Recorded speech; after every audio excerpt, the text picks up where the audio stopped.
pédophilie, les réseaux remontaient contre la visite du pape en Irlande. Le pape François lors d'une rencontre avec la jeunesse italienne, à Rome, le 11 août 2018. Reuters, Max Rossi. Une semaine après la révélation d'un scandale de pédophilie au sein de l'Église catholique aux États-Unis, le pape François a publié une lettre lundi 20 août dans laquelle il reconnaît l'inaction de l'Église sur le sujet. En Irlande s'ouvre ce mardi 21 août la rencontre mondiale des familles à laquelle se rendra le pape en fin de semaine. Les réseaux sociaux réagissent fortement à cette sortie du pape, dans ce pays qui a connu des scandales similaires. De notre correspondant à Dublin, si 80% des Irlandais se disent toujours catholiques, l'Église a beaucoup perdu en influence et en crédit à cause des scandales qui l'ont éclaboussé au début des années 2000.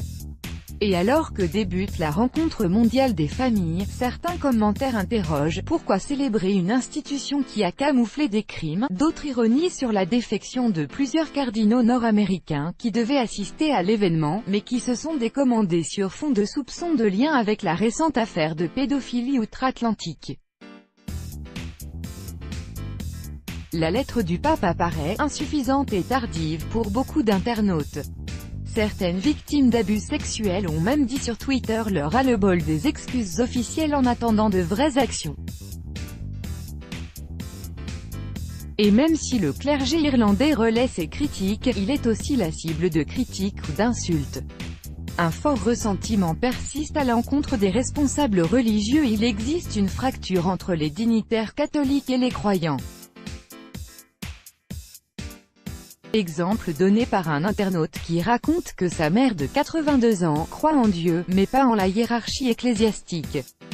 C'est ce que disent beaucoup d'Irlandais, qui reprochent à l'Église ses affaires, mais surtout l'impunité dont ont bénéficié certains prêtres.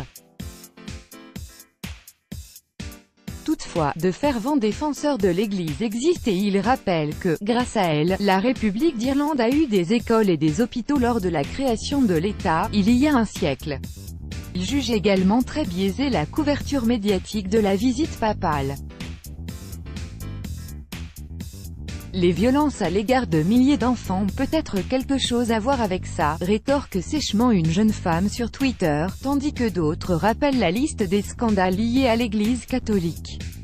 Couvent de la Madeleine, foyer mères-enfants, l'Irlande a connu d'autres affaires. L'Église a eu sa dose de scandales en Irlande, comme les couvents de la Madeleine et les foyers mères-enfants tenus par des religieux, qui ont recueilli au cours du XXe siècle des dizaines de milliers de femmes souvent non mariées, orphelines ou marginales, des institutions où les mauvais traitements étaient récurrents.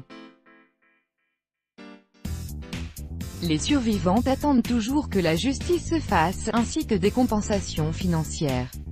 Avec l'actualité focalisée sur les scandales sexuels, la crainte est que ces autres sujets liés à l'Église ne soient pas évoqués par le pape. Sur Instagram, une militante laïque invite alors à un rassemblement devant les portes d'une ancienne institution de l'Ouest irlandais où ont été retrouvés, il y a quelques années, les corps de près de 800 enfants en bas âge entassés dans une fosse commune. Cela pour réclamer une enquête complète sur les circonstances de leur décès. Ce moment de recueillement doit se tenir en même temps que la messe donnée par le pape François à Dublin, dimanche 26 août. Tandis qu'on ne sait toujours pas s'il rencontrera ou non des groupes de victimes d'abus cléricaux lors de son passage.